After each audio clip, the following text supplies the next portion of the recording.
சிவபெருமான் மற்ற கடவுள்களைப் போல ஒரு குழந்தையாகப் பிறந்து வளர்ந்தவர் அல்ல. அவர் அனாதி என்று அழைக்கப்படுகிறார், அதாவது தொடக்கமும் முடிவும் இல்லாதவர். புராணங்களின் அடிப்படையில் அவர் உருவான விதத்தைப் பற்றிய சில முக்கிய தகவல்கள் இங்கே. 1. ஆதி அந்தமில்லாதவர். சிவன் ஒருபோதும் பிறக்கவில்லை என்பதுதான் ஆன்மீகத்தின் அடிப்படை. அவர் பிரபஞ்சத்தின் சக்தியாகவும் வெறுமையாகவும் சூனியம் கருதப்படுகிறார். எப்போது பிரபஞ்சம் தோன்றியதோ அப்போதே சிவனும் அங்கிருந்தார். அதனால்தான் அவருக்கு பெற்றோர் கிடையாது. 2. பிரம்மாவின் நெற்றியிலிருந்து தோன்றுதல். சில புராணங்களில் உலகத்தை படைக்க முற்பட்ட பிரம்மாவுக்கு உதவி தேவைப்பட்டபோது அவரது கோபத்திலிருந்து ருத்ரன் சிவன் தோன்றியதாக கூறப்படுகிறது.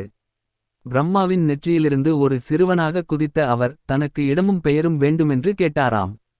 பிரம்மா அவருக்கு பல பெயர்களைச் சூட்டினார்.